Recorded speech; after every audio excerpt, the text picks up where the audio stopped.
ಸರ್ಕಾರಿ ಹಿರಿಯ ಪ್ರಾಥಮಿಕ ಪಾಠಶಾಲೆ ಬಗ್ಗಸ್ಕೊಡು. ಏನು ಈಗಾಗಲೇ ಸ್ಕೂಲ್ ನೋಡ್ತಾ ಇರ್ಬೋದು ನೀವು, ಎಲ್ಲ ಈಗಾಗಲೇ ನೋಡಿ ಎಲ್ಲ ಸ್ಕೂಲ್ನ ಬೀಗಗಳನ್ನು ಜಡಿದಿದ್ದಾರೆ. ಎಲ್ಲ ಸ್ಕೂಲು ರೂಮ್ಗಳ ಕೊಠಡಿಗಳನ್ನು ಬೀಗ ಜಡಿದಿದ್ದಾರೆ. ಈಗಾಗಲೇ ಈ ಶಾಲೆಯಲ್ಲಿ ಮೂಡಿಗೆರೆ ತಾಲೂಕು, ಚಿಕ್ಕಮಗಳೂರು ಜಿಲ್ಲೆ ಏನು ಕಾಫಿ ನಾಡು ಅಂತ ಹೇಳ್ತೀವಿ, ಅಲ್ಲಿ ಮೂಡಿಗೆರೆ ತಾಲೂಕಿನ ಬಗ್ಗಸ್ಗೋಡು ಒಂದು ಶಾಲೆ. ಕರೆಕ್ಟ್ ಆಗಿ 80 ಮಕ್ಕಳಿದ್ದಾರೆ. ಅದೇ ರೀತಿ ಪ್ರತಿಭಟನೆ ಮಾಡ್ತಿದ್ದಾರೆ ಊರಿನವರು. ಏನು 80 ಮಕ್ಕಳು ಇದ್ದಾರೆ. ಆದ್ರೂ ಈಗಾಗಲೇ ನೋಡ್ತಾ ಇರ್ಬೋದು ಮಕ್ಕಳು ಎಷ್ಟು ಟೀಚರ್ಸ್ಗಳಿದ್ದಾರೆ ನಿಮ್ಮ ಹತ್ರ? ನಿಮಗೆ ಪಾಠ ಇಷ್ಟು ಟೀಚರ್ಸ್ಗಳು ಪಾಠ ಮಾಡ್ತಾ ಇದ್ದಾರೆ.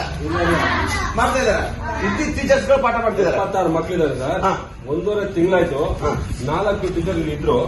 ಒಬ್ರು ಸಿಆರ್ಪಿ ಪೋಸ್ಟಿಂಗ್ ತಗೊಂಡೋದ್ರು, HM ಅಂತ ಚಾರ್ಜ್ ತಗೊಂಡಿದ್ರು, ಸಿಆರ್ಪಿ ಪೋಸ್ಟ್ ತಗೊಂಡೋದ್ರು. ಇನ್ನೊಬ್ರು ಟ್ರಾನ್ಸ್ಫರ್ ಹೆಲ್ತ್ ಇತ್ತು, ಅವರು ಟ್ರಾನ್ಸ್ಫರ್ ತಗೊಂಡೋದ್ರು. ನಾವು BO ಕಡೆ, ನಾವು ಜನಪ್ರತಿನಿಧಿಗಳು ನಾವು ಹೋದ್ರು, ನಾವು ಮಾಹಿತಿ ಕೊಟ್ಟು, ಪೋಷಕರು ಬಂದು SDMC ಕಡೆ ಮಾಹಿತಿ ಕೊಟ್ಟು ನಮ್ಗೆ ಸಾಧಾರಣ ಪ್ರಯತ್ನ ಮಾಡಿದ್ರು. 1 ತಿಂಗಳಿಂದ BO ಇವತ್ತು ನಾಳೆ ಅಂತ ಆಟಾಡ್ತಾರೆ. ಈ ಮಕ್ಕಳಿಗೆ ಕೇಳಿ 5-6 ಮಕ್ಕಳಿಗೆ ಹಿಂದಿ ಸಬ್ಜೆಕ್ಟ್ ಓಪನ್ ಆಗಿದೆ ಕೇಳಿ.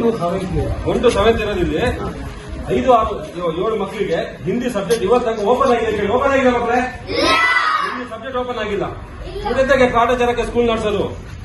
ಯಾಕೆ ಕಾಟಾಚಾರಕ್ಕೆ ಸ್ಕೂಲ್? ಯಾಕೆ ಇವರಿಗೆ LPS ಮಾಡಲಿ ಸಾಕು, ಯಾಕೆ HPS? ಇಂಥ ಸ್ಕೂಲ್ ಈ ವಾತಾವರಣದಲ್ಲಿ ಹೈವೇ ಪಾಯಿಂಟ್ ಅಲ್ಲಿ ಸ್ಕೂಲಿಗೆ ಟೀಚರ್ಸ್ ಸಿಗಲ್ಲ ಅಂದ್ರೆ ಮತ್ತೆ ಕಾಡಿ ಸಿಗ್ತಾರ ಟೀಚರ್ಸ್? 1 ಕಿಲೋಮೀಟರ್ ನಡಿಬೇಕು ಅಂತ ಕಡೆ ಟೀಚರ್ ಸಿಗ್ತಾರಾ? ಸರ್ ತಮ್ಮ ಹೆಸರು? ನಾನು ಜಾಬೀರ್ ಹುಸೇನ್ ಅಂತ ಹೇಳಿ SDMC ಪ್ರೆಸಿಡೆಂಟ್. ಹೌದು, SDMC ಪ್ರೆಸಿಡೆಂಟ್ ಹಾಗೂ ಮತ್ತು ಗ್ರಾಮ ಪಂಚಾಯಿತಿಯ ಸದಸ್ಯರು ಅವರು ಮಾತಾಡ್ತಿದ್ದಾರೆ. ಈಗಾಗಲೇ ಈ ಶಾಲೆಗೆ ಕೇವಲ 80 ಮಕ್ಕಳಿಗೆ ಕೇವಲ 2 ಟೀಚರ್ಸ್ಗಳಿದ್ದಾರೆ. ಅದು ಈಗಾಗಲೇ ಕೆಲವೊಂದು ಪಾಠಗಳು ಸಹ ನಡೆದಿಲ್ಲ. ಆದ್ರಿಂದ ಸಂಬಂಧಪಟ್ಟ ಅಧಿಕಾರಿಗಳು ಕೂಡಲೇ ಆಗಮಿಸಬೇಕು. ಈಗಾಗಲೇ ಪ್ರತಿಭಟನೆ ಮಾಡ್ತಾ ಇದ್ದಾರೆ. BO ಬರದಲೆ ಇವರು ಯಾವುದೇ ಸ್ಕೂಲ್ಗಳ ಬೀಗನ್ನು ತೆಗೆಯೋದಿಲ್ಲ, ಶಾಲೆ ನಡೆಸಕ್ಕೂ ಬಿಡೋದಿಲ್ಲ. ಸ್ಕೂಲ್ ಬೀಗ ತೆಗೆಯಲ್ಲ, ಪೋಷಕರಿದ್ದಾರೆ, SDMC ಇದ್ದಾರೆ, ನಾವು ಸ್ಕೂಲ್ ಬೀಗನೇ ತೆಗೆಯಲ್ಲ. ನನಗೆ ಅಧಿಕಾರಿಗಳು ಇಲ್ಲಿ ಬರಬೇಕು. ಇವತ್ತು ಸರ್ಕಾರಿ ಶಾಲೆ ಉಳಿಸಿ ಅಂತ ನೋಟಿಸ್ ಬ್ಯಾನರ್ ಇಟ್ಕೊಂಡ್ರೆ ಆಗಲ್ಲ. ನಾವು ಸರ್ಕಾರಿ ಶಾಲೆ ಟೀಚರ್ಸ್ ಇಲ್ಲ ಅಂದ್ರೆ ಏನ್ ಮಾಡೋದು? 70 ಮಕ್ಕಳು 2 ವರ್ಷದಲ್ಲಿ 76 ಮಕ್ಕಳಾಗಿದ್ದಾರೆ. 36-38 ಮಕ್ಕಳಿದ್ದು ಇದೇ ಸ್ಕೂಲಲ್ಲಿ. 2 ವರ್ಷದಲ್ಲಿ 76 ಗವರ್ಮೆಂಟ್ ಸ್ಕೂಲಲ್ಲಿ ಮಕ್ಕಳಿಗೆ. ಈಗಾಗಲೇ SDMC ಸದಸ್ಯರು, ಗ್ರಾಮ ಪಂಚಾಯಿತಿ ಸದಸ್ಯರುಗಳು ಏನ್ ಹೇಳ್ತಿದ್ದಾರೆ ಅಂದ್ರೆ, ಈಗಾಗಲೇ ನಾವು ಒಂದು ವಾಹನವನ್ನು ಹೇಳಿದೀವಿ. ವಾಹನ ಮುಖಾಂತರವಾಗಿ ನಾವು ಈಗ ಇದಕ್ಕೆ ತಾಲೂಕು ಆಫೀಸಿಗೆ ಕರ್ಕೊಂಡೋಗಿ ಅಲ್ಲಿ BO ಆಫೀಸ್ ಅಂತ ಮುಂದುಗಡೆ ಬಂದ್ರೆ ಅಲ್ಲೇ ಸ್ಕೂಲನ್ನು ಮಾಡ್ತೀವಿ. 2 ಟೀಚರ್ಸ್ಗಳಿರೋದ್ರಿಂದ ನಮಗೆ ಭಾರಿ ತೊಂದರೆ ಆಗ್ತಿದೆ ಅಂತೇಳಿ ಈ ಸಂಬಂಧಪಟ್ಟ ಅಧಿಕಾರಿಗಳು ಮತ್ತು ಜನಪ್ರತಿನಿಧಿಗಳು ಕೂಡಲೇ ಬಂದು ಇದಕ್ಕೆ ಸಂಬಂಧಪಟ್ಟ.